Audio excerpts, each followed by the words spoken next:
Donc, dans un second temps, je l'ai dit, vous pouvez commencer à monter, hein, je vais parler en même temps. Donc, dans un second temps, il y a un temps d'échange avec la salle qui va intervenir. Dans ce temps d'échange, vous pourrez soit formuler la question directement dans ce temps-là à l'oral, soit vous voyez mon collègue. Mes deux collègues, pardon. Ah non, il y a deux chapeaux, il y a deux collègues.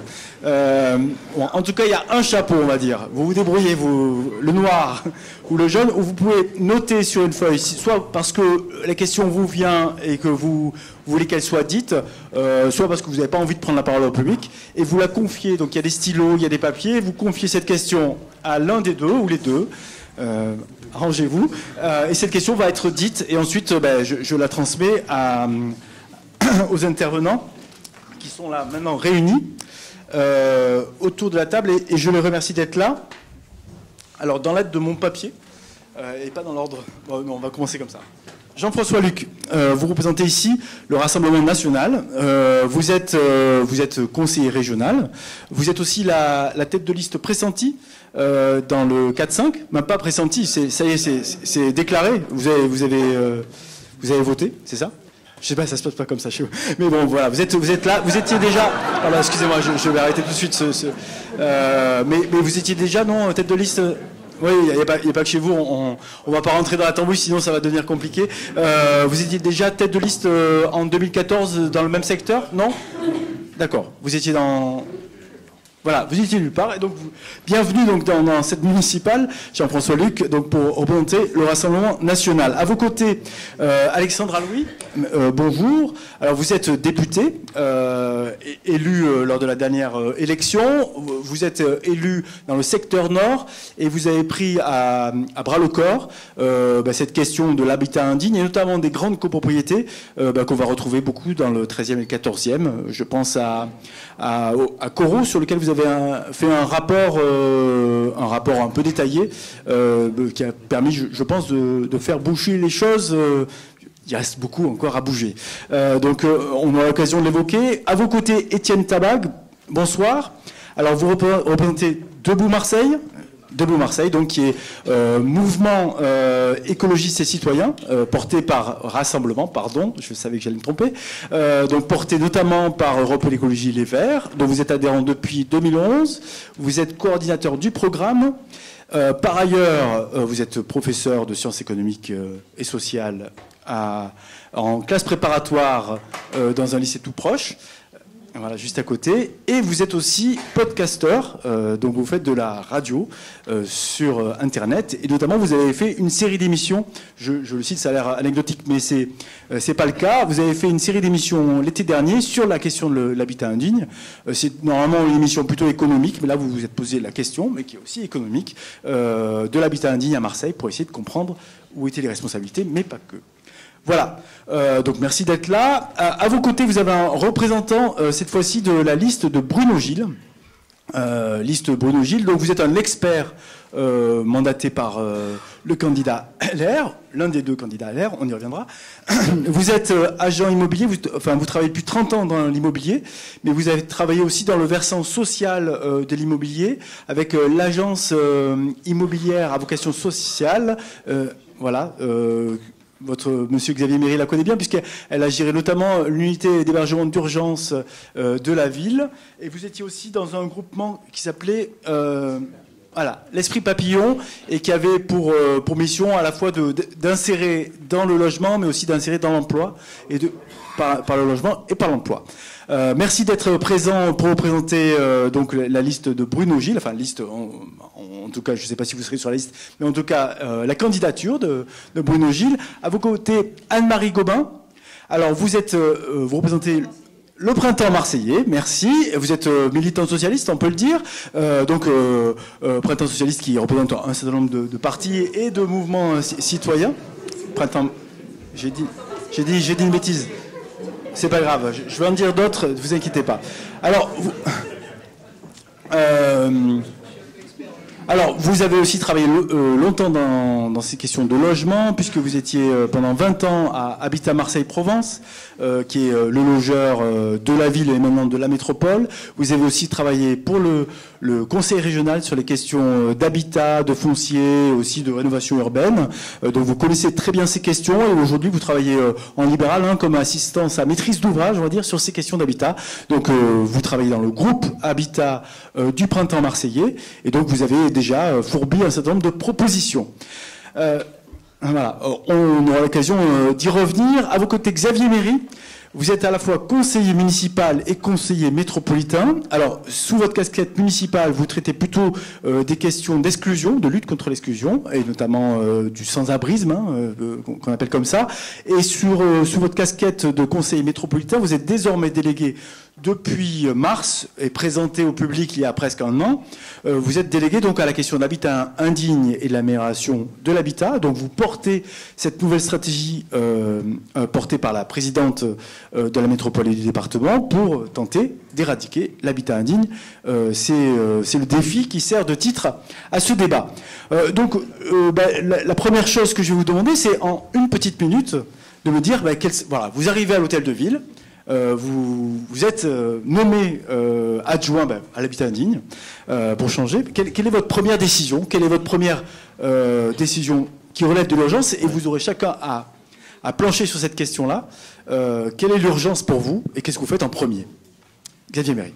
Ce que je ferai en premier, si jamais je suis élu et responsable de la lutte contre l'habitat indigne, en fait, je continuerai ce que j'ai déjà commencé à faire, c'est-à-dire dérouler le plan de stratégie de lutte contre l'habitat indigne qui a été lancé en décembre, qui a été voté par la métropole et qui consiste en différentes étapes. Il y a eu la création de l'espace accueil habitat. On est quand même à 29 000 visites de personnes, soit qui recherchent du logement social ou qui veulent avoir des aides à la réhabilitation. Ensuite, les assises citoyennes qui nous ont permis d'avoir un certain retour de la population, le permis de louer qu'on a mis en place dans le secteur, qui était en fait une première un premier essai pour voir comment ça réagit à ce permis de louer. Et enfin, le projet partenarial d'aménagement qui réunit l'État, la ville, la métropole, la CDC Habitat, l'OPHLM, enfin beaucoup d'acteurs, et dérouler ce plan qui désormais est voté, signé, et qui va se dérouler sur 15 ans et qui commencera par 4 îlots démonstrateurs, mais j'aurai le temps de développer puisque je n'ai plus qu'une minute. Oui, non mais juste pour noter, parce que là vous avez surtout parlé de ce que vous avez déjà fait, mais visiblement tout ne va pas bien, hein, vous avez entendu nos acteurs, donc même si tout ça a été voté, tout ne va pas bien. Donc est-ce que s'il y a quelque chose qui doit faire en premier, qu'est-ce que vous allez faire? Parce que je dis, ce qu'on va faire en premier, c'est de continuer ce qu'on a commencé, parce que si c'est être élu pour faire exactement le contraire de ce qui a été lancé... S'il vous plaît, alors ni huée ni applaudissements, on va déjà s'écouter. Ce qui a été lancé, ça commence à peine. Hein. D'accord. Ok. Donc, en tout cas, ce qui est sûr, c'est que vous comptez être élu à la fois à la métropole et à la ville, puisque pour l'instant, c'est plutôt monté à la métropole et que la municipalité est aujourd'hui moins pourvue en matière d'habitat et de lutte contre l'habitat. C'est pas mon champ de compétence d'en parler. D'accord, très bien. Anne-Marie Gobin, à vos côtés, donc vous arrivez à la ville. Et... Nous, en 15 secondes, bon, ça marche? Oui, ça marche, mais si vous le rapprochez un tout petit peu de votre menton, vous le posez comme ça discrètement. Nous sommes un groupe de travail qui s'est fixé comme objectif déjà de recenser toutes les actions pertinentes qui s'est faites en France depuis quelques années sur ces problèmes d'habitat dégradé, et qu'est-ce qui était fait, qu'est-ce qui marchait, qu'est-ce qui ne marchait pas. Donc nous, notre point de vue, c'est qu'il faut impérativement travailler simultanément sur 3 axes. D'abord, la situation dans laquelle se trouvent les sinistrés, la gravité de cette situation où on va avoir des milliers de familles qui sont dans des logements transitoires et qui ont besoin de logements souvent définitifs parce qu'ils ne retourneront pas. Donc il faut mobiliser beaucoup plus de moyens en termes d'offres de logement pour pouvoir faire bouger les choses, parce que c'est absolument impossible. Beaucoup de villes connaissent des problèmes d'habitat en mauvais état, mais ils anticipent beaucoup, et ça se passe quand même mieux que ces situations où on voit des familles, une femme avec 3 enfants dans une chambre d'hôtel pendant 4-5 mois. C'est pas possible. Il faut tout mettre en œuvre, et nous avons des propositions, nous sommes en train d'avoir des propositions et de les chiffrer. Et évidemment, je dirais sur cette partie-là, le respect de la charte relogement qui a été écrite et signée par l'État et la ville. Deuxième volet, il faut préparer l'avenir. Je vais vite. L'avenir, bon, ça va aller très vite, c'est un programme d'habitat à moyen et long terme, avec des mesures qui utiliseront les dispositifs mis en œuvre, proposés par l'État, mais de la façon dont nous voulons, nous, les mettre en œuvre pour permettre aux centres anciens d'être dynamisés et avoir une véritable politique sur nos priorités, sur un habitat durable. Et le troisième volet qui est indispensable, c'est mettre les habitants au cœur du dispositif, en faire de véritables acteurs de leur cadre de vie. Les habitants et leurs représentants, ce sont des choses que nous devons développer aussi. Très bien. Michel Jarocki, à votre tour. Alors, j'imagine que vous avez conseillé Bruno Gilles sur ces premières mesures. Alors, si vous êtes élu à ses côtés, qu'est-ce que vous ferez ? Oui, voilà. Alors, comme il a été dit tout à l'heure par les 2 premiers intervenants auxquels on a succédé à la tribune, le domaine du logement est réparti et un petit peu émietté sur le département, sur la ville, sur l'État. Voilà. Donc, nous, ce que nous souhaitons, c'est globaliser tout ça, recentrer tout ça au sein de la municipalité et placer sous la responsabilité du maire. Pourquoi sous la responsabilité du maire plutôt que sous la responsabilité de la présidence de la métropole ou autre? Parce que quand il y a un souci, et on l'a bien vu ces derniers temps, quand il y a un souci sur le logement, quand il y a un souci, un danger, quelque chose, qui c'est qui fait face, qui c'est qui est interrogé? C'est toujours le maire qui subit les questions, qui doit apporter les réponses. Donc, nous pensons que dans un souci d'efficacité, il faut globaliser toutes ces problématiques du logement au sein de la municipalité. Donc c'est un peu faire l'inverse de ce qui a été fait depuis un an quand même. Tout à fait. D'accord. Tout à fait. Tout à fait. Alors, par mesure de transparence et tout, je ne suis pas un politique. Oui, non, voilà.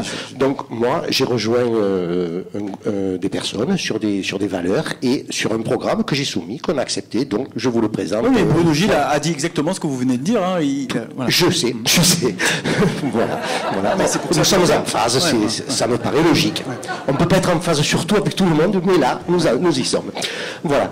Donc, deuxièmement, cela permettra aussi, et ça a été aussi soulevé, de pouvoir réunir au sein d'une table ronde, et ça très rapidement, tous les intervenants. Donc, outre les intervenants institutionnels, il faut réunir les intervenants associatifs, il faut réunir les mutuelles, il faut réunir les banques, il faut réunir les associations d'insertion du logement, il faut réunir les travaux publics, tout ça. Pourquoi? Pour apporter des solutions et pour répondre, encore une fois, globalement à la problématique du logement. Si on prend tout par de petits bouts, on ne s'en sort pas, personne n'y comprend rien, tout le monde se partage les responsabilités et ceci n'amène rien de positif à la sortie.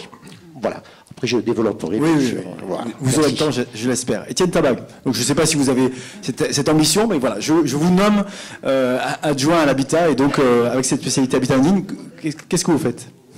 Alors c'est pas à moi de tout de suite mettre en œuvre ce qu'on peut faire, c'est toute la mairie et tous les adjoints de mettre en œuvre. C'est bien sûr de mettre tout le monde autour de la table, c'est ce que disait Madame Bell, et elle a raison, il faut faire ça dès le lendemain de l'élection. Donc ce tout le monde, c'est bien sûr l'ensemble des institutions publiques, mairie, municipalité, région, État, et bien sûr les représentants des habitants-habitantes, donc les associations, les collectifs, et pourquoi pas aussi tirer au sort des habitants qui seraient volontaires, et on les met autour de la table dans ce qu'on propose, nous, pour la liste écolo-citoyenne, dans un OIN, donc une opération d'intérêt national qui permettrait à cette commission, ce comité, de piloter toutes les actions à mener sur le logement à Marseille. Donc piloter la lutte contre l'habitat indigne, et pour renforcer par exemple les services d'hygiène et de santé, pour mettre sur place une police de l'habitat qui permettrait de débusquer ceux qui continuent à louer de l'habitat indigne, qui piloterait aussi également la construction de logements sociaux, réfléchir où est-ce qu'il faut en construire en priorité, quel type de logement social il faut construire en priorité, piloter la question de la réhabilitation de certains quartiers. Donc c'est vraiment une commission, un comité, une opération d'intérêt national qui chapeauterait toutes les opérations qui concernent l'habitat et le logement à Marseille.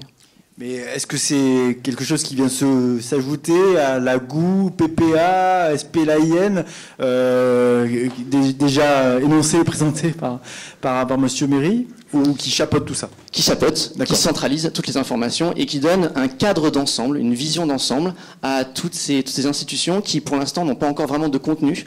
Donc ça a été créé récemment, comme le PPA, le GOU, etc., etc. Donc il n'y a pas encore de contenu et cette OIN donnerait du contenu très clair, une vision à toutes ces opérations. D'accord. OIN, c'est Opération d'intérêt national. Hein. Euroméditerranée est une OIN. Voilà. Très bien. Alexandra Louis, alors forcément, à chaque fois, plus on se rapproche, Monsieur Luc, désolé, plus il faudra trouver quelque chose de nouveau à présenter. Je pense que je connais la question. Ouais. Non, je crois que la première des priorités, quand on aborde les problématiques de logement, c'est d'appliquer la loi. Il existe des lois en France sur l'habitat, de nombreuses lois. Donc pour moi, le premier enjeu, c'est ça, appliquer les lois et se saisir des outils juridiques. Qu'on parle par exemple de péril, qu'on parle d'insalubrité, il y a des règles qui existent. Ce qu'il faut, c'est que tous les signalements, quels qu'ils soient faits par un citoyen, un locataire et un bailleur, trouvent un traitement et soient traités conformément à la loi. Et ça, c'est un impératif. Le logement, c'est un enjeu du logement à Marseille particulièrement, et ça, je m'en suis vraiment rendu compte, c'est l'accès au droit. J'ai remarqué que vous avez, par exemple, changé le titre du débat et qu'à la base, c'était « Éradiquer les taudis ». Et vous l'avez transformé en « Éradiquer l'habitat indigne ». Moi, je vous félicite d'avoir fait ce changement parce que trop souvent, on a abordé l'habitat sous l'angle du bâti. Et je crois que ça a été dit tout à l'heure. Ce qu'il faut se rappeler, c'est qu'il y a des habitants et qu'on ne peut pas mener à bien des politiques publiques en matière de logement si on ne prend pas en compte cette réalité-là, cette réalité humaine, cet enjeu de dignité. L'enjeu de dignité, c'est un enjeu constitutionnel, c'est aussi la base de notre démocratie. Et je crois qu'aucune politique publique ne peut valablement être mise en œuvre si ces principes-là ne sont pas bien ancrés. Et par-dessus tout, je crois que pour garantir toutes les mesures qui peuvent être proposées, j'en ai entendu de nombreuses très intéressantes, c'est garantir une transparence dans tout ce qui est fait. Pour garantir l'application de la loi, comment savoir si la loi est appliquée ou elle ne l'est pas? Il faut pouvoir faire participer, notamment on le sait à Marseille, on a une richesse extraordinaire, c'est qu'on a un tissu associatif très fort, nous avons des personnes très compétentes, nous avons des personnes de la société civile, il faut absolument les mettre dans ce cercle-là, ce cercle vertueux. On a besoin d'un système transparent et on a besoin de personnes aussi extérieures. Et j'insiste vraiment là-dessus. Très bien. Jean-François Luc, vous êtes le dernier, donc vous pouvez dire tout pareil, mais allez-y. Voilà, d'accord avec vous. Non, bonsoir, merci de votre invitation. Stéphane Ravier est élu, vous êtes nommé, qu'est-ce que vous faites? Eh bien, déjà, je crois que la première chose à faire, c'est de donner au service de la mairie les moyens matériels et humains et également les moyens en termes de formation pour réaliser leur travail, tout simplement. On voit que ça n'a pas été fait pendant 25 ans, donc il y a déjà un retard considérable à rattraper à ce niveau-là. Donc une fois qu'on a fait ça, il faut lancer 4 séries de mesures, alors que j'ai regroupées sous des termes assez simples, des mesures incitatives, comme des opérations programmées d'amélioration de l'habitat. Nous, on souhaite les faire dans les 9 arrondissements dont le taux de logement insalubre est inférieur à la moyenne du taux marseillais, en gros, en priorité pour gérer ça, parce qu'on ne peut pas tout traiter d'un coup. Des mesures coercitives, parce que s'il y a des mesures incitatives, ça ne suffit pas, il faut aussi qu'il y ait des arrêtés de péril qui soient pris pour contraindre les propriétaires à faire les travaux quand c'est nécessaire. Des mesures aussi informatives. Je crois qu'il est important de prendre conscience que les locataires comme les propriétaires ne sont pas toujours au courant des démarches et de comment faire les démarches, etc. Donc il faut aussi arriver à centraliser, peut-être avoir un interlocuteur unique, un guichet unique ou quelque chose comme ça, en tout cas un interlocuteur clairement identifié qui peut permettre d'aider les personnes, que ce soit les locataires, les copropriétaires, pour faire les démarches nécessaires pour régler les problématiques d'insalubrité ou de péril.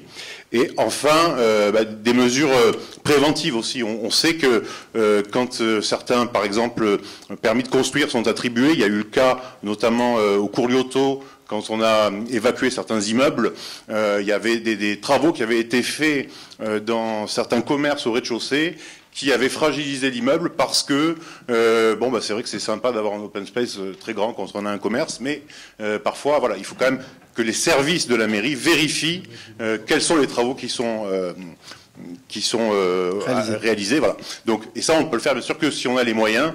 Donc je me permets d'interpeller Madame Louis qui est à côté, puisque le gouvernement a promis 240 millions d'euros à la ville de Marseille, et les Marseillais attendent toujours cet argent. 17 millions d'euros, je crois, seulement seront débloqués d'ici la fin de l'année. Donc espérons que vous puissiez, vous, en tant que parlementaire, essayer de faire accélérer les choses. Voilà. Bon, puisque vous êtes interpellé, vous pouvez répondre. Alors, 240 millions, 17 millions qui sont déjà effectivement versés. Est-ce que c'est normal? Est-ce que on a le processus normal finalement de décaissement des crédits de l'État, ou est-ce qu'il y a effectivement un retard? Alors, il n'est pas question de parler de retard. Ce qu'il faut savoir sur les politiques de logement, c'est que de l'argent, il y en a eu. Dans l'histoire de Marseille, si vous regardez sur les politiques du logement, il y a eu de l'argent et de l'État, que ce soit ce gouvernement ou ceux d'avant. Ce qu'on voit, c'est qu'il manque, c'est un pilotage au niveau local. Et c'est ce qu'on voit. Je prends un exemple, par exemple la copropriété des Rosiers. C'est une copropriété qui, à une époque, a fait l'objet d'un plan de sauvegarde. Et la mairie, moi, quand j'avais interpellé la mairie sur ce sujet-là, m'a dit qu'il y avait eu 4 millions d'euros qui avaient été mis dans cette copropriété, fonds d'État et fonds des collectivités territoriales. Allez voir cette copropriété aujourd'hui, 10 ans après, ce qu'elle est devenue. Il ne s'agit pas qu'un enjeu financier de dire on va mettre de l'argent, parce que de l'argent, finalement, il y en a eu. C'est de savoir comment on fait pour piloter, pour faire en sorte que ces copropriétés, que ces immeubles, une fois qu'on a mis de l'argent public, on a aidé à financer des travaux de sécurisation, et c'est fait de plus en plus, notamment via l'ANA, puisqu'il faut savoir qu'au-delà des montants que vous avez avancés, il faut savoir que l'ANA, aujourd'hui, peut prendre en charge les travaux de sécurisation dans les immeubles quand il y a des arrêtés de péril ordinaires. Les collectivités territoriales peuvent se substituer aux propriétaires, elles peuvent bénéficier de ces fonds-là. Ça, c'est des fonds d'État, c'est les fonds de l'ANA. Donc ça, c'est des dispositifs intéressants, mais ça aussi, ça ne marche pas s'il n'y a pas d'arrêtés de péril ordinaires qui sont pris. Et malheureusement, dans de nombreux cas, on a des arrêtés de péril imminents, c'est-à-dire imminent, je fais peut-être la différence. Imminent, c'est vraiment le danger immédiat où il y a un danger sur la structure, il faut évacuer rapidement. L'arrêté de péril ordinaire, il y a un risque, mais on va dire que le risque n'est pas immédiat. Donc on a besoin de ces arrêtés-là pour financer les travaux. Le but, c'est pas que de financer l'urgence, parce que ça n'a aucun sens. Le but, c'est de financer sur le long terme et de se dire comment on fait. Et vous avez parlé de la prévention, il y a également des fonds qui sont mis sur l'angle de la prévention, et notamment ça avait été développé dans le plan initiative copropriété, parce que ça fait des années à Marseille qu'on attend que les copropriétés soient au fond du gouffre pour se dire il faudrait peut-être faire quelque chose. Moi, je crois qu'il faut réagir aux premiers signaux qui s'allument, et notamment en multipliant certains diagnostics techniques. Moi, je suis très favorable à l'instauration d'un diagnostic technique global. Quand il y a un appartement, quand vous achetez une voiture, vous avez un contrôle technique. Quand vous achetez un appartement, c'est pas du tout les mêmes obligations. Donc, je pense qu'il faut monter dans le cadre de ce contrôle-là pour justement lutter en amont contre l'habitat indigne. D'accord. Mais vous n'avez pas répondu à la question initiale. Est-ce que 17 millions sur 240 millions, c'est normal? Est-ce que c'est le processus normal d'avancée du programme? Oui, c'est-à-dire que ce sont des opérations, ces fonds, c'est pas de l'argent qu'on donne et ça se monte tout seul. C'est pas aussi simple que ça. Il y a un pilotage. Donc l'argent est débloqué au fur et à mesure et c'est piloté avec la métropole notamment. Donc l'État en fait c'est pas le décideur. Moi je me rappelle d'un ministre qui m'avait dit dans ces problématiques de logement, en fait on demande toujours à l'État de payer, mais on ne demande jamais à l'État de décider. Et j'ai trouvé la formule assez révélatrice. En réalité, ce qu'il faut, c'est un pilotage local. Et là, on a plusieurs personnes autour de la table. Et l'État peut pas seul dire je vais construire là, je vais rénover. Ça se passe évidemment pas comme ça. Donc ça se fait en concertation avec les collectivités territoriales. Et malheureusement, moi je suis la première à le dire, ça va jamais assez vite. Moi, quand je vais dans la copropriété Corot, que je vois les situations d'urgence que j'ai pu voir, et je vois depuis le début où j'ai appelé qu'on prenne un arrêté d'insalubrité ou d'insécurité que ce n'était pas pris, évidemment que le temps il n'est pas satisfaisant. Mais ça, je le partage avec vous. Mais on est sur le logement, une action partenariale. Et dès qu'un partenaire ne joue pas le jeu, ça ne fonctionne plus. C'est pour ça que des entités uniques et des coordinateurs uniques sont, à mon sens, une solution sur laquelle il faut absolument travailler. D'accord. Xavier Méry, l'État n'était pas, Monsieur de Normandie n'était pas tout seul à balancer des gros chiffres avec des millions par centaines. Combien la métropole, on a dit 17 millions de l'État, combien la métropole a mis dès cette année sur le sujet? Dans le projet du PPA, on est à 200 millions État et 400 millions la métropole. Oui, mais et donc les choses sont en train de se dérouler. Quand j'entends les propositions qui ont été faites, je dois vous dire que je suis assez rassénéré. Moi, j'ai pris la question de la lutte contre l'habitat indigne en gros en mars. On me dit, ça serait bien qu'il y ait un guichet unique. Il existe, les rues de la République. Et on peut rencontrer dans ce guichet unique tout ça. Ça facilite énormément les démarches, notamment toutes celles de sollicitation de aide de l'ANA, où là, les gens, les personnes qui viennent, on leur dit effectivement, si vous avez eu un péril imminent, si vous avez eu ceci, ou étant donné vos ressources, vous pouvez bénéficier des aides de l'ANA.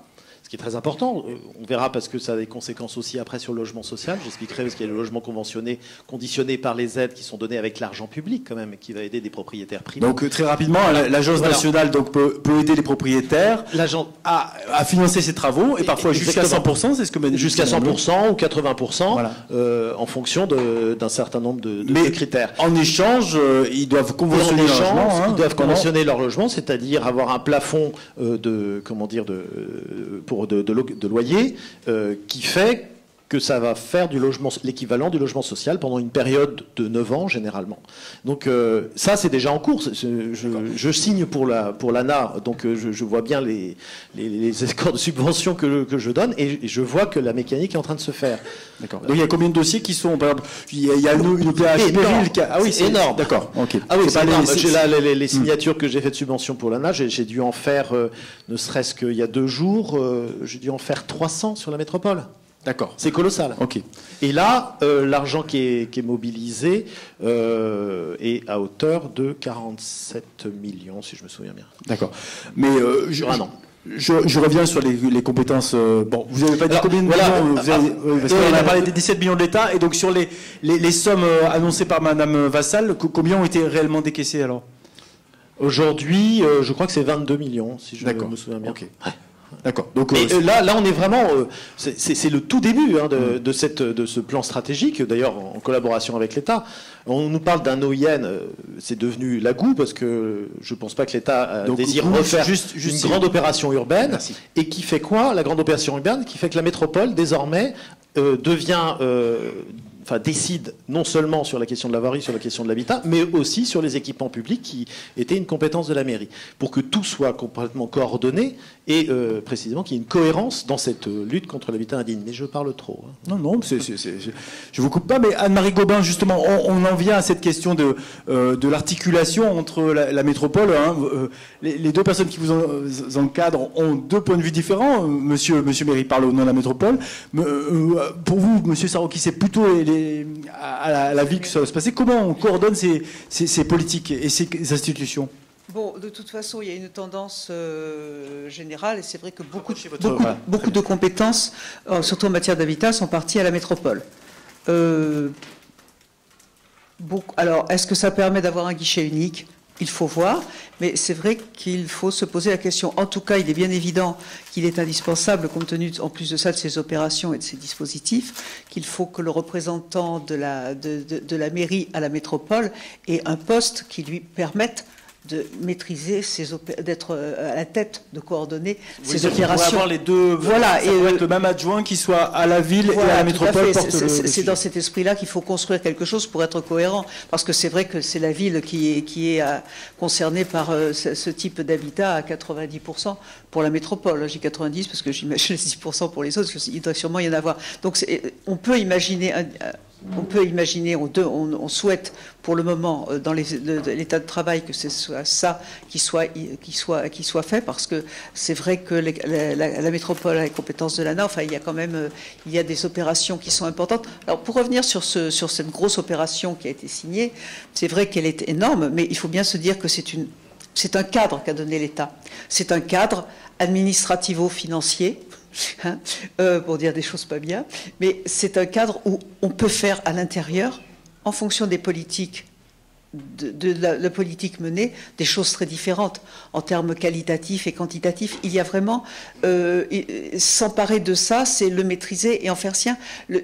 Si on revient sur ce qui s'est passé pour les ANRU ou les OPA à Marseille. Donc, alors, il faut faire attention parce qu'il y a beaucoup de sigles. Et donc, rénovation urbaine, logement social, et OPA, opération là, c'est l'incitatif dont parlait M. Luc. Voilà. Ouais. Non, vous avez raison, on le dit trop facilement. Qu'est-ce qu'on voit? On voit que, suivant la gouvernance, suivant le pilotage, les choses se font dans des délais rapides ou dans des délais très longs avec des dysfonctionnements. C'est les mêmes dispositifs nationaux qui ont des résultats très différents dans les quartiers suivant la façon dont c'est piloté et la mobilisation politique qui est mise pour piloter cela. Donc, moi j'ai eu l'occasion de voir Marseille, des dispositifs à Marseille, mais aussi à Nice, à Avignon, à Toulon et à Grasse, qui avait fait un petit projet centre ancien très intéressant. Les opérations sont très différentes d'un lieu à l'autre, ce qui prouve bien que c'est la gouvernance politique qui donne une impulsion différente, et ça se passe dans des délais respectés à certains endroits, dans des délais, on va dire, extrêmement longs, pour être gentil, ailleurs, et avec des dysfonctionnements dans les chantiers. Enfin, et aussi la place des habitants. Quelle concertation a été faite dans un certain nombre de projets de renouvellement urbain dans le logement social? J'ai tout l'intitulé. Pas grand-chose. 2 réunions dans un centre social à 5 h de l'après-midi et une plaquette sur papier glacé. Les habitants ont besoin d'autre chose. Et comme on parlait du tissu associatif, vous vous rendez compte que quand on fait des projets de renouvellement urbain, il y en a eu 12, sauf et un sur le sud après, jamais les moyens de la politique de la ville ont été augmentés sur ces territoires pour que les associations soient des relais de ces projets. Donc on a fait du béton, du béton. Et il faut que ces nouveaux dispositifs que l'État met à disposition, on s'en empare et on en fasse autre chose et autrement. D'accord. Monsieur Sarroqui, donc il y a effectivement cette question des signalements qui a été évoquée plusieurs fois, et des signalements, Madame Louis l'a évoqué, qui continuent à dysfonctionner, donc des services qui sont pour le coup municipaux. Qu'est-ce que vous pouvez imaginer, proposer pour améliorer ces signalements, soit pour la salubrité du service d'hygiène, soit du service de péril, pour qu'enfin ça fonctionne et qu'on n'ait pas une vague de délogement comme on a eu en 2018 et 2019? Oui, alors là-dessus, après je reviendrai sur un petit point sur les copropriétés dégradées. Par rapport à ça, bon, ce que j'ai proposé au début, c'est-à-dire ce regroupement au sein du service municipal de tout ça, c'est tout simplement aussi pour gagner du temps. Je veux dire, maintenant, quand un logement est sinistré, que les gens ne peuvent plus habiter dessus, il faut qu'en 15 jours, ça soit réglé. Il faut qu'en 15 jours, on sache si les gens peuvent rester ou pas rester. C'est tout. Je veux dire, il faut accélérer. Voilà, il y en a assez de réfléchir, de se poser des questions. On connaît tous la situation. On a tous à peu près le même idée. Il faut aller vite, il faut faire vite, et bien il faut passer aux actes, et il faut maintenant faire vite. Voilà, donc je pense que placer tout ça sous l'égide du maire, avec un service compétent, avec un service restructuré du logement, dans cette action-là, je pense que ça peut aller beaucoup plus vite et gagner du temps, et donc mettre des gens dans des situations beaucoup plus confortables. Je reviendrai 2 minutes par rapport aux cités dégradées, qui reste un problème épineux sur Marseille. Alors on a parlé d'argent, mais je pense que, bien sûr, l'argent est le nerf de la guerre, bien sûr c'est ce qui fait tourner, bien sûr c'est ce qu'il faut faire. Par contre, il y a aussi les gens qui vivent là-dedans. C'est le serpent qui se mord la queue, c'est un cercle vicieux. Les appartements se dégradent de plus en plus, on a des personnes qui sont dans des situations de plus en plus difficiles et qui viennent. Parce qu'on a les marchands de sommeil, parce qu'on a toute cette catégorie de personnes mais qui ne sont pas regardants, je veux dire, c'est indigne. Voilà. S'il n'y a pas aussi, en parallèle à cette restructuration, en parallèle à ces réhabilitations de quartiers, comme vous l'avez dit, Madame la députée, par rapport, mettons, au Rosier, c'est un quartier que je connais très bien. J'ai grandi à la Marine Bleue en face, donc je connais très bien le secteur. C'est une cité qui était habitée avant par des employés, notamment beaucoup de personnes de la SNCF. Et il reste encore là-dedans quelques vieux Marseillais qui y vivent, je veux dire, voilà, et qui ne quitteraient pour des vieux Marseillais qui vivent. Oui. Des vieux Marseillais, c'est ça que de vieux Marseillais, c'est-à-dire, je veux dire, pas des nouveaux arrivants. D'accord. De vieux Marseillais qui sont là depuis 30 ans, qui sont là depuis 40 ans. C'est ce que je veux dire. Voilà. Donc je pense que si, en parallèle à ces restaurations de quartier, on met pas aussi un travail social très puissant pour s'occuper des populations qui sont là-dedans, je pense qu'on ira de toute façon à la catastrophe. Si on n'encadre pas les gens, si on ne les aide pas. Vous savez, il y avait à l'époque ce qu'on appelait les régies de quartier.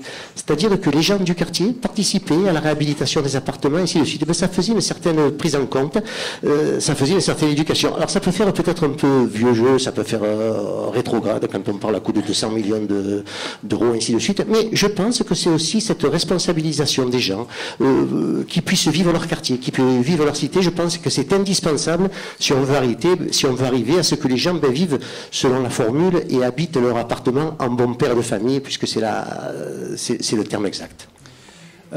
Jean-François Luc, vous avez, avec Monsieur Ravier, fait une conférence de presse, je crois, dans son secteur sur ces questions d'habitat indigne. Vous n'avez pas beaucoup entendu le Front National sur ces questions-là durant les événements de la rue d'Aubaine. C'était quoi votre conclusion en visitant ce secteur? Je crois que c'était une résidence étudiante. Hein. Alors, c'est un cas un peu particulier. Donc, déjà, je rebondis sur ce que vient de dire Monsieur Sarroqui. Effectivement, il y a des marchands de sommeil, vous avez raison. Et s'il y a un habitat indigne, c'est parce qu'il y a aussi des propriétaires indignes. Et avec cela, il faut être, moi je pense, impitoyable. Il faut vraiment être très clair là-dessus. Mais il faut aussi reconnaître qu'il y a des petits propriétaires qui sont parfaitement honnêtes et qui parfois sont confrontés, c'était le cas notamment au campus lorsque nous avons visité donc, dans le quartier du Merlan, cette résidence étudiante où ce sont des petits propriétaires qui possèdent les studios qui sont là, qui pensaient peut-être avoir un petit complément de revenus et qui se retrouvent face à des mafias qui viennent squatter, qui viennent en réalité dégrader complètement les conditions de vie, aussi bien des parties communes que même de certains studios. On a pu voir par exemple des studios qui sont vides, dont les propriétaires ont carrément soudé des grilles pour éviter que leur logement soit squatté et totalement dégradé. Donc voilà, face à ce genre de situation-là, évidemment on ne peut pas avoir le même regard, on va dire, que vis-à-vis des marchands de sommeil. Donc il faut prendre le problème sur les deux aspects et marcher sur ses deux jambes, comme on dit. Et donc là, il y a aussi un volet, je dirais, à la fois répressif, mais aussi une implication de la police municipale. Nous pensons que pour lutter contre les squats qui pourrissent la vie des locataires, il faut créer une brigade anti-squat pour pouvoir déloger les squatteurs le plus rapidement possible. Mais ces squatteurs, juste, je me permets de vous couper, mais ils cherchent un logement. Oui, mais vous savez souvent ils le cherchent. Oui, bien sûr qu'ils le cherchent. Donc ça veut dire qu'ils ont un besoin de logement. Comment on satisfait leur besoin de logement? Oui.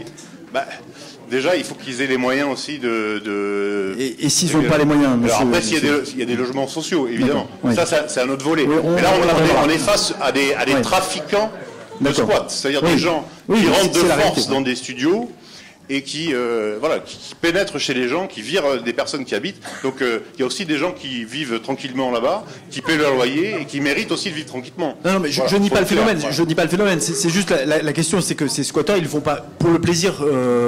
Ils le font. Non, ils le font pour l'appât du gain souvent. Oui, mais ils le font parce qu'il y a un besoin très urgent de logement.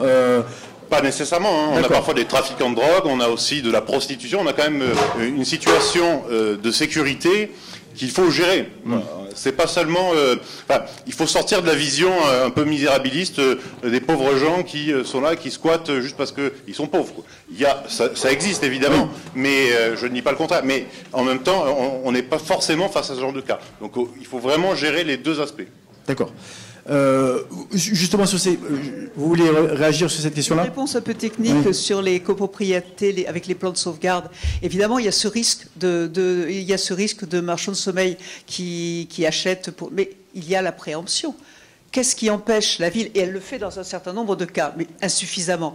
Il faut préempter et que ce soit des bailleurs sociaux qui achètent des logements le plus possible dans ces copropriétés pour être une sorte de soutien de gestionnaire et aussi qui empêche ces squats il y a des outils pour le faire, mais il faut le faire encore beaucoup plus. Bon, sur Bellevue, il y en a eu énormément, mais il y en a aussi dans beaucoup d'autres petites copropriétés, mais c'est quelque chose qui doit être généralisé. C'est très lourd pour les bailleurs sociaux qui ont plus l'habitude de traiter des immeubles, mais il y a des solutions pour pour garder les travaux qui ont été faits. Et puis pour les millions des rosiers, vu le nombre de logements et vu tout ce qu'il y avait à faire, du souvenir que j'en ai pour m'en être occupé, il n'y avait même pas assez de sous pour que les locataires puissent changer et avoir des fenêtres double vitrage avec tout l'argent dépensé. Donc il n'y a pas eu énormément d'argent dépensé.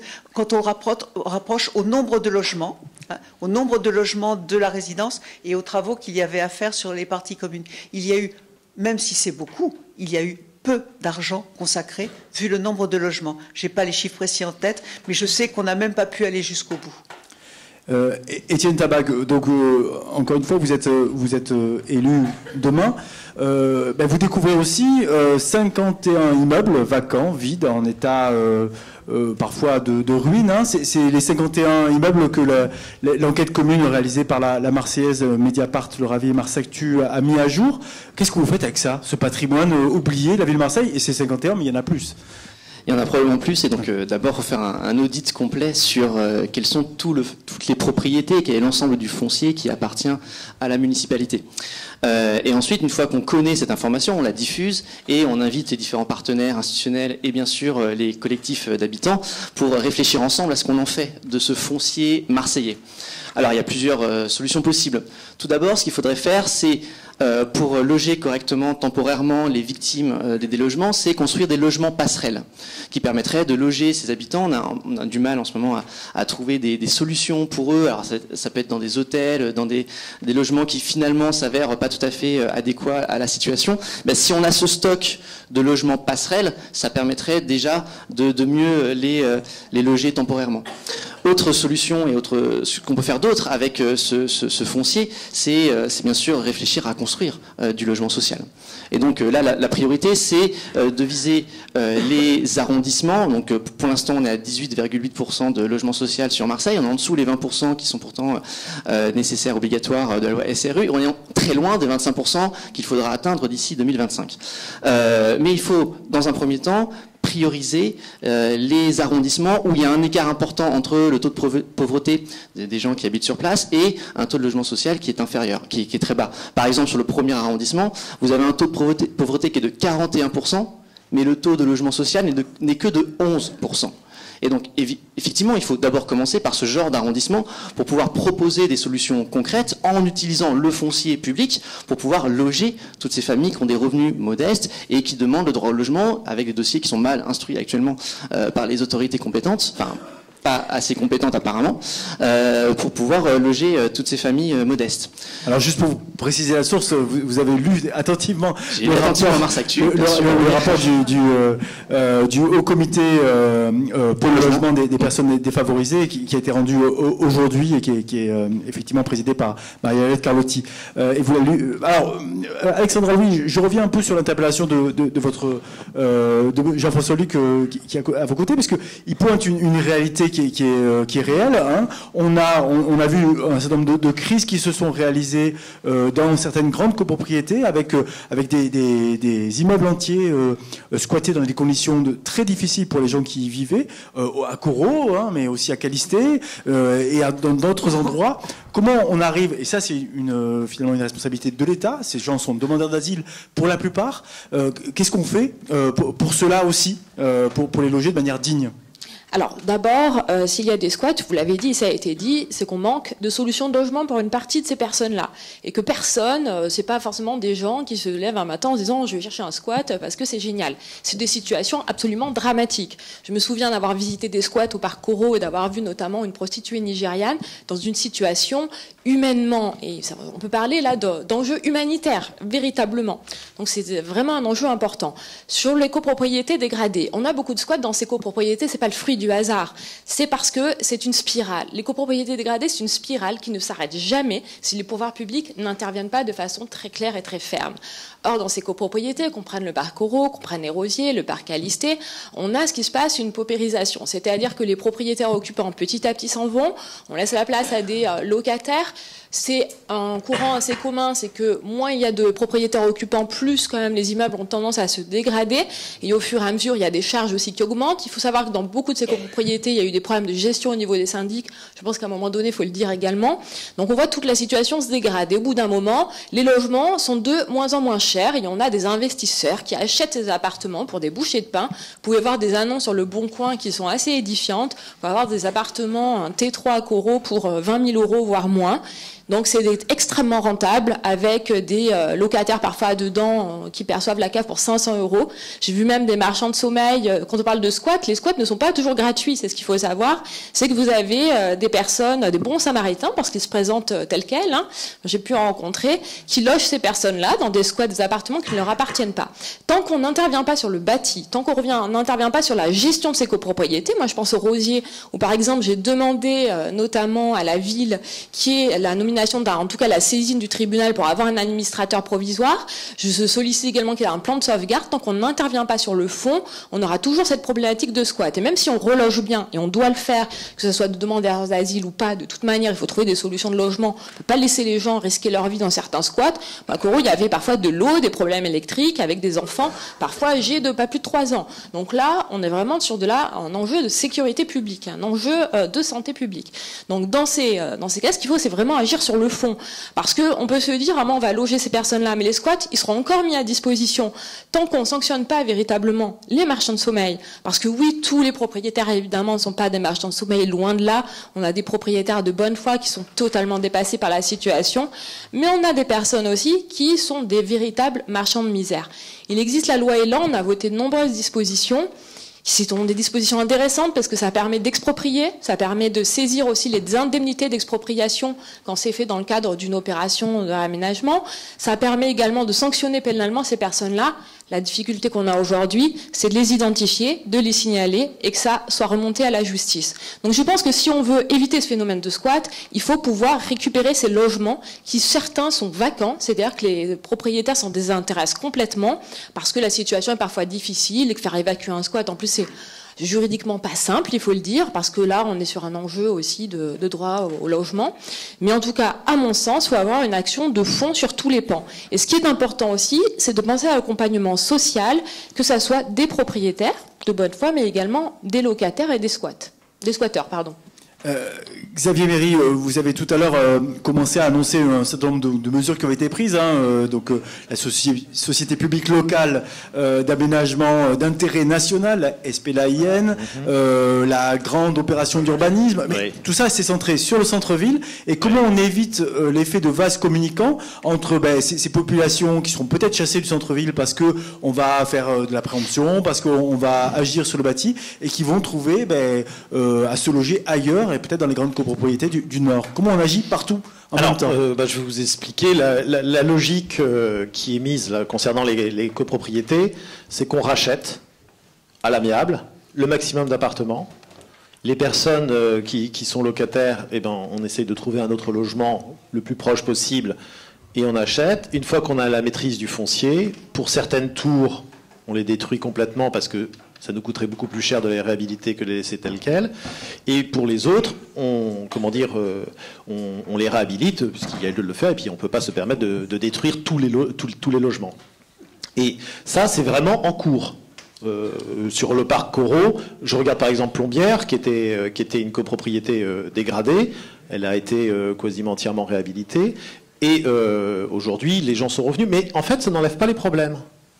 C'est-à-dire qu'on voit très bien, moi j'étais avec des propriétaires occupants de Plombières qui nous disaient « Mais monsieur Méry, vous avez injecté 22 millions d'argent public dans Plombières, je peux vous assurer que dans 5 ans c'est la même chose. » Pourquoi ? Tout simplement parce qu'on a des gens qui font des locations CAF, qui n'ont aucun souci de leurs biens, des propriétaires, aucun souci de leurs biens, et qui de ce fait-là, font venir des personnes qui se sentent pas trop, pas responsabilisés par le bien, et on se retrouve avec les mêmes problèmes. Il y a aussi à Plombières la réinstallation d'un trafic de drogue qui de ce fait-là.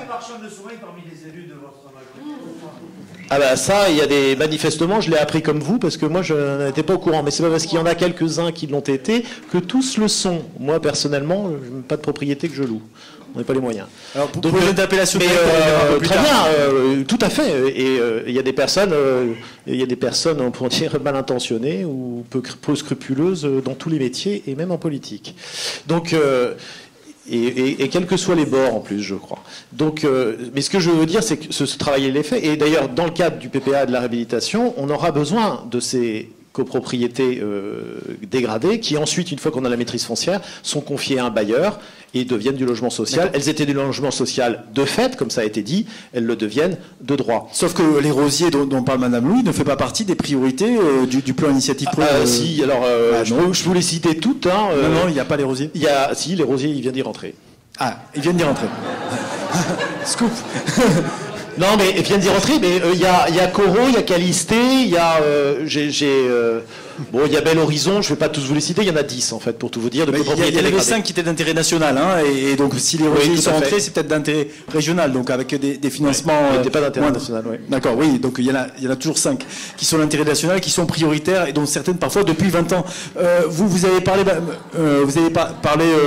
de Bellevue, du parc Bellevue. Il était déjà une priorité il y a 20 ans. Hein, le maire Jacques Godin en parle souvent. Le parc Bellevue, c'est historiquement, ça fait 15-20 ans qu'il va de plan de sauvegarde en plan de sauvegarde. Il faut dire que c'était monumental ce qu'il y avait à faire. Et qu'est-ce qui explique cette lenteur et comment aller plus vite si demain vous êtes aux affaires? La maîtrise du foncier, le nombre de logements. C'est fou. Au départ, je crois que Bellevue, si je ne dis pas de bêtises, c'était des immeubles d'assurance qui ont été vendus à la découpe il y a très longtemps. Et donc un nombre incroyable de cages d'escalier. Il y a un bâtiment qui a pu être racheté par les bailleurs sociaux, mais il y a des problèmes sociaux énormes. Et les 3 petits bâtiments, enfin je crois que tout le monde le sait maintenant, les 3 petits bâtiments qui sont devant, vu l'état du bâti, là où il y a les commerces, on ne pourra pas les garder. Il n'était pas question il y a quelques années qu'ils puissent être maintenus en place, tellement ils sont techniquement... Je ne suis pas sûr qu'il y ait de démolition prévue. Hein, je ne sais pas. Je sais qu'il avait été... Oui, pour Coro, oui. En tout cas, pourquoi? Parce qu'il y a des activités de... quand on parle de Bellevue, il y a des activités de drogue, il y a de la délinquance, il y a... C'est ce qui explique la lenteur de l'action publique l'action publique, c'est très lent. Ça fait 20 ans que c'est une priorité. Alors... Ça va pas vite. Sur Bellevue, je ne connais pas spécialement l'état d'avancement, enfin les problèmes qu'il y a eu spécialement à Bellevue, mais ce qui est sûr, c'est que dès qu'on est dans des opérations comme cela, c'est très lent parce que quand on prévoit un budget où il doit y avoir tant de logements rénovés, finalement, en fin d'opération, je pense plutôt à certaines OPA, il n'y en a qu'un quart qui est réalisé parce que les propriétaires ne se sont pas manifestés, n'étaient pas au courant, n'ont pas déposé de dossier, parce que bien souvent, les équipes opérationnelles, je ne parle pas spécialement de Bellevue, ne sont pas suffisamment calibrées pour informer les habitants des droits qu'ils ont, les propriétaires qui n'ont pas les moyens, les informer, faire des diagnostics, accompagner les travaux, et puis tout mettre en place, parce que c'est énorme. Et ça, c'est des équipes opérationnelles qui doivent travailler. Ce ne sont pas des fonds d'investissement que peuvent donner l'ANA et tout. C'est le coût de la maîtrise de ces situations dramatiques qui doivent être assumées. C'est le prix de toutes les équipes qui les accompagnent. Et on voit que ça dure extrêmement longtemps. Calisté, qui est une ANRU, ça va durer combien de temps ? On ne sait pas. Il y a des bâtiments entiers qu'il faut déloger. Il y a deux bâtiments que nous voulions garder, je dis nous, parce que le MRU, avec toutes les collectivités territoriales... Marseille Rénovation Urbaine. Vous voulez garder, c'est pas le printemps marseillais. Donc, que l'on voulait garder parce qu'il y a beaucoup d'habitants. Et le diagnostic technique des bâtiments, c'était non... on ne les gardera pas à terme de 10 ans. On ne va pas faire des travaux pour les garder. Ce sont des bâtiments qui ont dû être construits certainement de façon, on va certainement à l'économie, et qui sont pas faits pour durer. Mais c'est des barres et des tours. Alors, il y a une barre qui doit tomber très vite. Xavier Méry, vous répondez très rapidement. Après, je voulais seulement dire, c'est vraiment long d'arriver. Ce qu'on appelle la maîtrise foncière, c'est de racheter l'ensemble des 600, 700 ou des 1000 logements qui sont dans une copropriété dégradée. Et une fois qu'on en est propriétaire, on peut évidemment commencer à faire de réhabilitation. C'est très très long à faire ça. Je pensais justement à ce qu'on a dit sur les fameux immeubles de la mairie qui sont vacants. Souvent, quand la mairie rachète un immeuble, c'est précisément parce qu'il est dans un état déplorable. Et donc à ce moment-là, elle a un droit de préemption, elle le prend. Le réhabiliter tout de suite, dans pas mal de lieux, d'ailleurs j'ai regardé sur l'étude de la Marseillaise, dans pas mal de lieux où on dit mais pourquoi il n'y a pas eu de réhabilitation, ça fait 5 ans, 6 ans. Parce qu'on s'est rendu compte, et c'est ça l'objet notamment du PPA, que quand vous réhabilitez un immeuble seul, eh ben, il suffit que celui d'à côté soit dans un mauvais état, votre réhabilitation ne sert à rien en disant que vous pouvez recommencer exactement pareil. Vous dilapidez de l'argent public pour rien. Et c'est pourquoi on a besoin, quand la mairie ou la métropole acquiert des biens et une maîtrise foncière, elle fait en sorte d'avoir, si possible, l'ensemble de l'îlot. Parce qu'à ce moment-là, ça devient cohérent. Ça devient cohérent parce que tout se tient, tous les immeubles se tiennent ensemble, et la réhabilitation a vraiment du sens. Quand on va faire le PPA, là, le PPA qui est en train de se faire, les 4 îlots démonstrateurs qui sont décidés, qui sont des îlots de 260 logements, c'est des îlots entiers. Parce que si on tapait seulement dans un immeuble, c'était de l'argent qui ne servait à rien, puisque l'autre immeuble dégradé allait assez rapidement dégrader celui qui venait d'être réhabilité. Donc c'est pour ça que ce sont des opérations vraiment très longue. Oui, je veux bien, monsieur Méry, voilà. Mais là, il se trouve qu'il y a des immeubles de la ville qui ont mis en péril des immeubles qui étaient privés à côté. Donc là, c'est la situation inverse. Là, le 63 et 65, vous y songez. Oui, oui, j'y songe, mais aussi au panier, mais aussi dans un des îlots démonstrateurs dont vous parlez, il y a un appartement qui a vidé 2 immeubles côte à côte. Un appartement qui a apporté à la ville, hein, donc qui était pris, mais visiblement. Non, mais tout à fait. Oui, voilà. Il y a sans doute, moi je suis pas là pour, je sais pas quelle a été la politique de la ville sur le logement, enfin cette politique de la ville, mais manifestement il y a eu des carences. Oui, il y a eu des carences. Monsieur Sarroqui, donc on a entendu, c'est des processus longs, mais en même temps, vous allez être jugé sur 6 ans. Donc 6 ans, ça veut dire qu'il va falloir agir rapidement et donner des gages d'une action efficace. Donc en matière de grande copropriété, de logement indigne, de centre-ville, de grande copropriété ou de logement social, quelle va être votre priorité, vous, en matière d'habitat ? D'abord, la priorité va être aussi quelque part d'informer. Parce qu'il faut que les habitants sachent aussi ce qui se fait, ne soient pas éloignés des décisions et participent aussi à ces décisions et comprennent le système. Alors je pense qu'en France, pas spécialement à Marseille, en France on est les rois du temps, de la longueur du temps pour réaliser quelque chose. Et dès que ça touche l'administration, ça prend toujours des années pour arriver à des résultats, et forcément on ne le comprend pas bien et c'est mal pris. Donc je pense qu'on ne pourra pas faire accélérer le temps, on ne pourra pas obliger l'État à aller vite, on ne pourra pas. Je veux dire, on ne peut pas rêver. On peut essayer de forcer, on peut être beaucoup plus présent, on peut participer avec plus d'acuité à tout ce qui est sur les résidences, sur les copropriétés dégradées. On peut essayer de s'impliquer avec les syndics pour faire avancer les choses. Mais je pense aussi qu'il faut qu'il y ait une participation et une information beaucoup plus importante auprès de la population. Et quand j'ai dit au tout début de faire des tables rondes avec toutes les institutions, plus le monde associatif, tout ça, il faut aussi qu'il y ait des représentants de la population qui comprennent, qui participent et qui apportent leur vision des choses. Sinon, il y aura une incompréhension totale de cela. Étienne Tabag, tout à l'heure, Dominique Diaz disait que c'était un processus et qu'on aurait besoin du privé. Alors, comment on incite aussi, finalement, l'argent du privé à venir abonder et à contribuer à cette solution ? Est-ce que ça passe aussi par le marché ? Là, vous posez une question à un économiste, donc je peux répondre pendant très longtemps sur ce que c'est que le marché, comment on régule pour que le marché fonctionne grâce à la régulation, mais je ne répondrai pas à cette question, je vous rassure. Non, on évoque depuis tout à l'heure quand même sur les dernières interventions la lenteur des procédures. Comment accélérer cette lenteur ? Et tout le monde dit, grosso modo, il faudrait de la volonté politique pour accélérer les choses. Mais il ne faut pas seulement de la volonté politique, il faut du contrôle citoyen. Il faut que les citoyens aient les moyens et les outils pour accélérer eux-mêmes les processus au cœur des structures que nous avons évoquées avec tous les sigles que nous avons dit précédemment. Et donc il faut que les habitants, les collectifs, les associations aient des postes au cœur de ces structures, mais pas seulement pour faire de la concertation gentille, on débat un petit peu, pas seulement pour faire de la consultation, mais pour faire de la codécision, et que eux-mêmes aient le droit de vote le droit de vote sur les projets qu'on peut mettre en œuvre et proposent eux-mêmes des projets.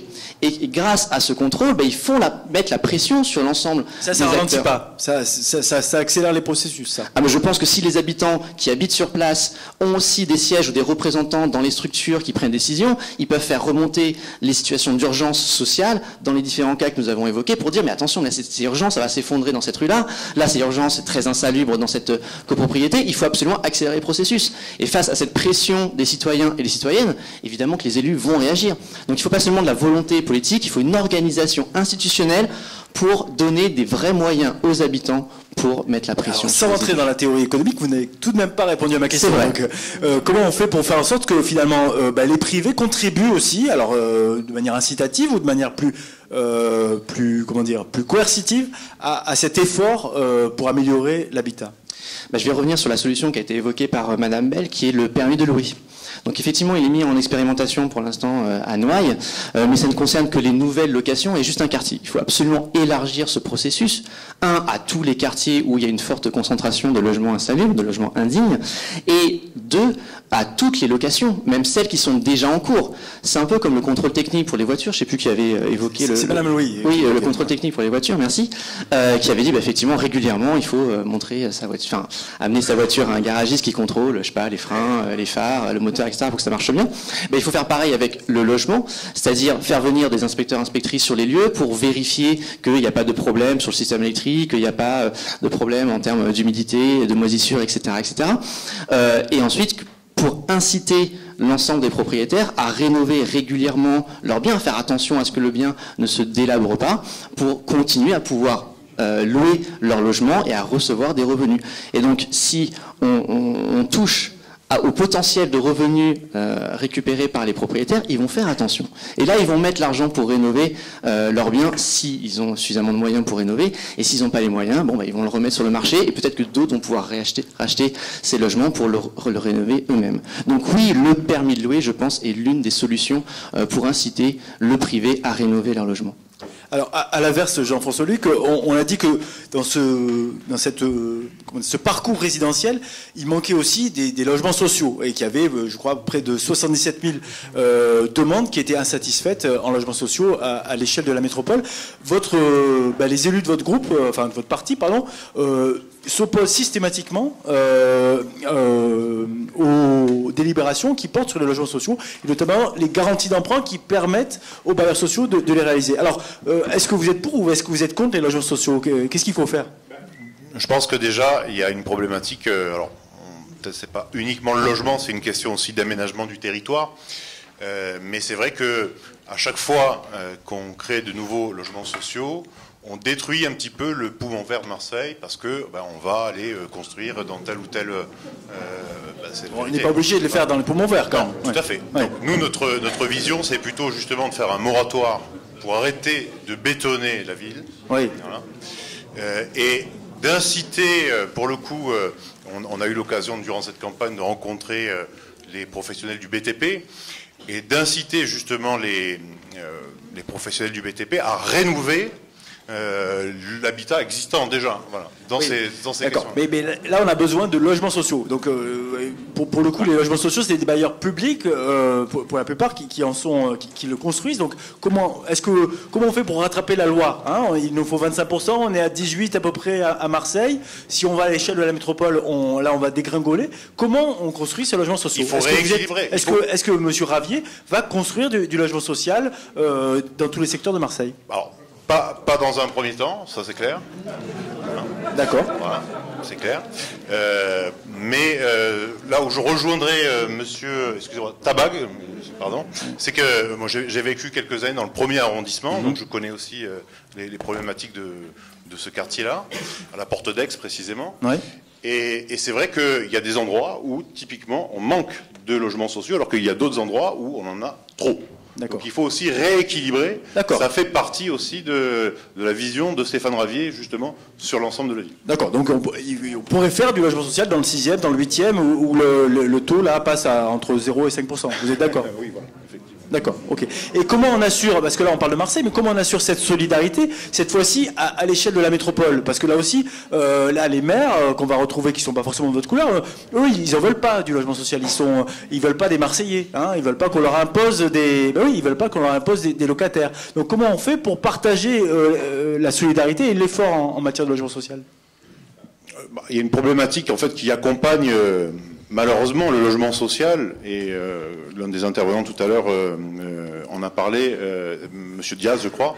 Il y a aussi parfois dans des logements sociaux des problématiques de sécurité, des problématiques aussi de cadre de vie, et souvent si vous parlez de certaines mairies, on peut citer Allo ou d'autres lieux, on refuse les logements sociaux, c'est justement parce qu'on a une crainte que ça draine une insécurité, des trafics de drogue, etc.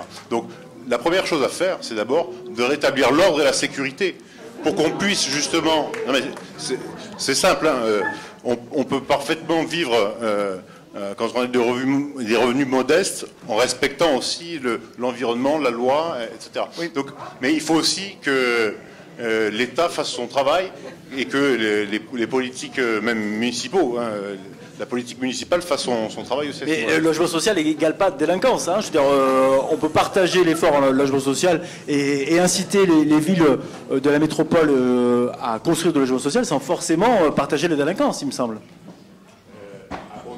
À condition évidemment qu'on fasse respecter l'ordre, c'est ça.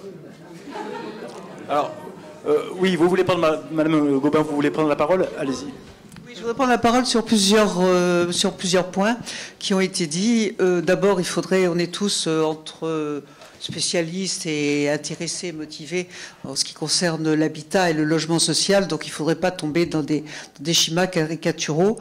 La situation économique du plus grand nombre des ménages à Marseille relève des différentes catégories de logements sociaux. On n'en a pas assez. On a un habitat de centre ancien complètement dégradé qui est dans une spirale pas possible, et ce n'est pas le privé qui va venir investir à tour de bras dans cet habitat privé dégradé. Il ne faut pas rêver. Un peu, oui, d'accord, mais pas en masse. Donc c'est le public qui doit... Et là, on est quand même dans une urgence à Marseille. Il faut quand même... c'est très bien de discuter de quelle structure globale, pas globale. Il y a une urgence de gens qui n'ont plus de logement, des gens qui sont dans des hôtels, dans des logements provisoires, qui ont besoin de logements. Là, il faut répondre à une urgence avec les moyens qui sont adaptés à répondre à cette urgence. Peut-être que dans 10 ans, dans 15 ans, quand tout ira mieux, qu'il y aura du travail, un taux de chômage beaucoup moins important, peut-être que moins de Marseillais auront besoin de logements conventionnés, de loyers conventionnés, mais pour le moment, il y a une réalité qu'il faudrait que tout le monde prenne en compte, parce que la situation est dramatique. Qu'est-ce qu'on va faire de ces 4000 ménages qui vont se retrouver dans des logements provisoires en ayant tout perdu? Mais il faut peut-être réagir à cette situation. Nous, on a essayé de travailler, de voir quelles étaient les possibilités à court terme, avec très peu de moyens, avec un peu plus de moyens, etc. Mais c'est là-dessus qu'il faut que tous les programmes municipaux se mobilisent. C'est quelles sont les urgences, qu'est-ce que l'on peut faire pour répondre à ces urgences à la taille de l'enjeu actuel. C'est pas 200 ou 300 logements qui ont des problèmes, mais c'est tout. On en est à plusieurs milliers, et là, nous, on est plutôt axés sur ces priorités et cette situation de crise. D'accord. Une dernière question, Alexandre Louis, avant de passer aux questions de la salle. Oui, j'ai bien noté. Votre Étienne Dabac disait, on est à 18,8, il faut atteindre 25. Finalement, le préfet est en situation de déclarer la ville en état de carence, et donc de prendre des décisions à la place de les municipalités. Finalement, est-ce que c'est pas ça qu'il doit faire l'année prochaine, en 2020, déclarer la ville en état de carence et prendre les manettes? Alors, avant de répondre à votre question, je voudrais revenir rapidement sur 2 points. D'abord, un point d'attention sur je vous répondrai. D'abord, un point d'attention sur les permis de louer. Je tiens vraiment à le dire. Je suis très favorable aux permis de louer. Je crois effectivement qu'il faut les étendre.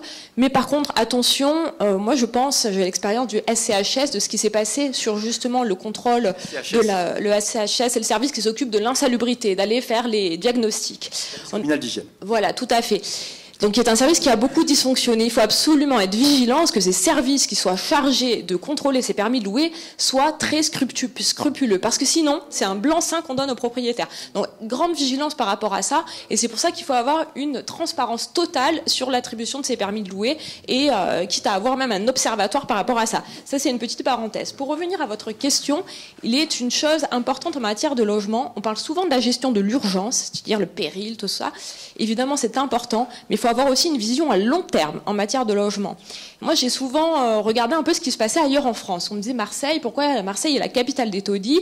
Et je suis allée notamment à Clichy-sous-Bois à discuter avec Monsieur Klein, qui est très au fait évidemment des questions de logement. Et c'est pour ça que je suis très attachée à cette idée de long terme. Comment on fait pour notamment développer le parc privé, parce qu'il faut le développer évidemment, mais pas n'importe comment. Il y a des questions d'urbanisation à réfléchir à Marseille, mais également développer le parc public. Vous me demandez le préfet. Il faut d'abord savoir que pour mettre en œuvre cet état de carence, ça se fait pas aussi simplement. Moi, je crois surtout que c'est aux collectivités territoriales aussi de prendre leurs responsabilités et que quand les lois sont pas respectées, il y a aussi des sanctions qui viennent à certaines échéances électorales. Moi, on est dans un pays où les collectivités territoriales sont indépendantes. Moi, je me rappelle quand il y a eu la tragédie de la rue d'Aubagne, beaucoup de personnes sont venues me voir en me disant mais il faut mettre sous tutelle la ville. Évidemment que cette idée, elle est très séduisante parce qu'on se dit évidemment qu'il faut réagir et que la situation est très grave.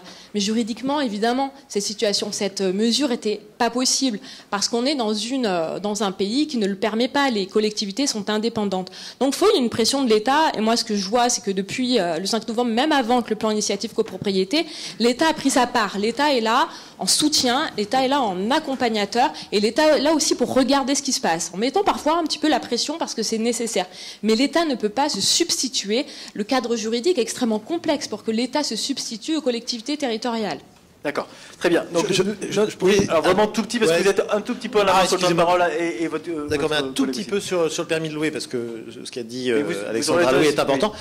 Mais le permis de louer, on l'a mis en place, on le met en œuvre, et j'ai l'honneur et la gravité de les signer. Je peux vous assurer que je ne fais pas des blancs-seings pour une simple et bonne raison, c'est que si je fais une autorisation de location à quelqu'un et que cette personne, pour je ne sais quelle raison, venait à décéder pour des raisons d'insalubrité ou je ne sais quoi, moi je suis responsable, c'est moi qui ai signé. Donc je peux vous assurer que j'ai plutôt tendance à être particulièrement sévère. J'en ai eu 6 qui m'ont été proposés, j'en ai déjà refusé 2.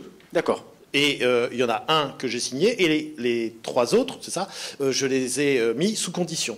Sous condition de travaux. Donc je peux vous dire que la situation est vraiment... Quant au fait de l'étendre à toutes les locations, on peut pas casser des baux.